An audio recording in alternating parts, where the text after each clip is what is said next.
सिंधुदुर्गात प्रथमच बायपास शस्त्रक्रिया, हृदयरोग निदान व उपचार एकाच ठिकाणी. बायपास शस्त्रक्रिया मोफत, एंजिओग्राफी फक्त 5,000 रुपये, एंजिओप्लास्टी मोफत, हृदयाची सोनोग्राफी, ट्रेडमिल चाचणी, हृदयविकार तपासणी अशा अत्याधुनिक सुविधा.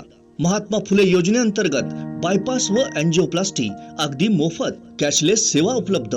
Super speciality life time hospital, Padve, Kasal Malvan मार्गालगत, तालुका कुडाळ, जिल्हा सिंधुदुर्ग. संपर्क हृदयशास्त्र विभाग, सिद्धेश रासम, 8355 88 56 67. हॉस्पिटल रिसेप्शन 023 67 23 40 00 आणि मोबाईल 93 700 56 076 94 209 076 61 आणि 70 202 90 316.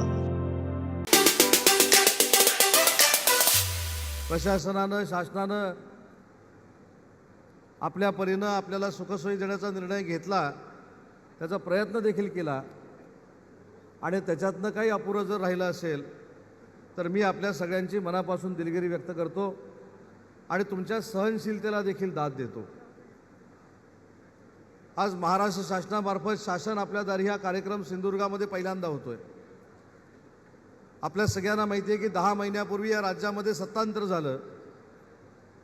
महाराष्ट्र राज्याचे मुख्यमंत्री आदरणीय एकनाथ शिंदे साहेब झाले आणि महाराष्ट्राचे भाजपाचे सर्वेसर्व आमचे नेते देवेंद्रजी महाराष्ट्र राज्याचे उपमुख्यमंत्री झाले. आणि या 10 महिन्यामध्ये शेतकऱ्यांसाठी असेल, कामगारांसाठी असेल, महिला भगिनींसाठी असेल, ज्येष्ठांसाठी असेल, अनेक चांगले चांगले उपक्रम या महाराष्ट्रानं राबवले आणि त्याचा आदर्श अनेक देशातल्या राज्यांनी घेतला. आज महिला भगिनी फार मोठ्या पद्धतीने या कार्यक्रमाला उपस्थित आहेत. आपल्याला देखील माहिती आहे की चूल आणि मूल याच्या पलीकडे जाऊन आपण देखील स्वतःच्या पायावर उभं राहिलं पाहिजे ही आमच्या महिला भगिनींची कायमस्वरूपीची मागणी असते. आणि म्हणून घरातून बाहेर पडत असताना, एसटीतनं प्रवास करत असताना स्वतःच्या पर्समधनं किती पैसे खर्च होणार या पैशाचं नियोजन देखील माझी महिला भगिनी करते. पण या सगळ्याचा विचार करून शिंदे फडणवीस सरकारनं देशातला ऐतिहासिक निर्णय घेतला आणि माझ्या महिला भगिनींना एसटी प्रवास हा 50% करून दिला. हे करणारं महाराष्ट्रातलं पहिलं सरकार हे शिंदे फडणवीस सरकार आहे.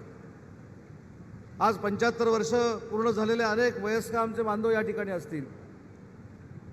चव्हाणसाहेब, आपण कोकणामध्ये राहतो, रत्नागिरी जिल्हा असेल, सिंधुदुर्ग जिल्हा असेल, चाकरमानी फार मोठ्या पद्धतीनं मुंबईमध्ये असतात आणि त्यांच्या आईवडिलांना जर या सिंधुदुर्गातनं किंवा रत्नागिरीतनं मुंबईला जायचं असेल तर नुसता प्रवासाचा खर्च किमान 2,500 ते 3,000 रुपये येतो.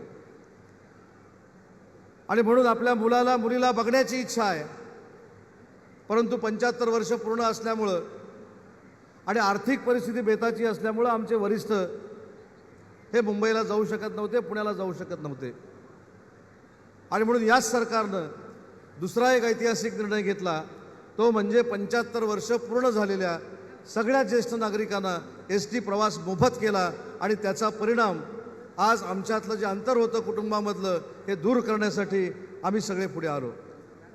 आणि म्हणून प्रत्येक लाभार्थ्याला ही योजना कळली पाहिजे, ही योजना लाभार्थ्यांपर्यंत पोचली पाहिजे आणि लाभार्थ्यांना शासनाकडे न जाता, प्रशासनाकडे न जाता त्यांच्या दारात जाऊन आम्ही कागदपत्र दिली पाहिजेत, अशा पद्धतीचा हा कार्यक्रम आहे.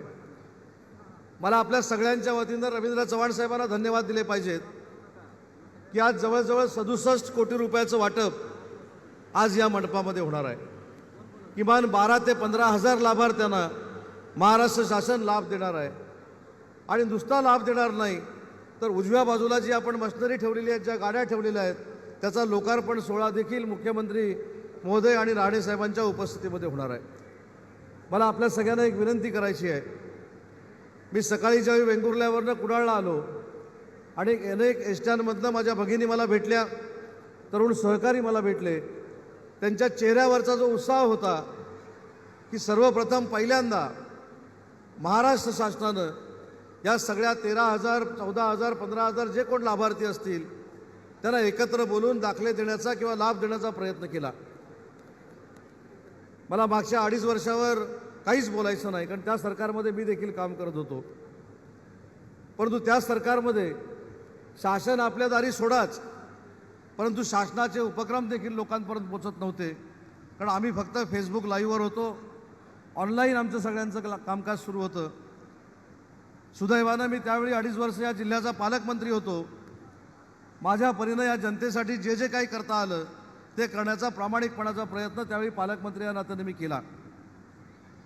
आज या कार्यक्रमाच्या निमित्तानं मला कोकणवासियांना देखील सांगितलं पाहिजे, गेले काही दिवस मी ज्या विभागाचा मंत्री आहे, उद्योग विभागाचा मंत्री आहे, या उद्योग विभागाकडनं अनेक प्रकल्प बाहेर गेले अशा पद्धतीचा खोटा प्रचार केला जातो. पण मला सांगताना आनंद वाटतो की एकनाथ शिंदेजी आणि देवेंद्रजींच्या नेतृत्वाखाली या 9 महिन्यानंतर जो देशपातळीवरचा एक सर्वे झाला, या देशपातळीच्या सर्वेमध्ये महाराष्ट्र राज्य हे उद्योग जगतामध्ये 1 नंबरला आलेलं आपल्याला दिसलं. मला असं वाटतं की ही काम करण्याची पद्धत एकनाथजी शिंदे साहेबांची आणि देवेंद्र फडणवीस साहेबांची आहे. कोकणातल्या ताज्या घडामोडी आणि लाईव्ह अपडेट्ससाठी फॉलो करा कोकणचं नंबर 1 महा चॅनल कोकण 7 लाईव्हचं फेसबुक पेज.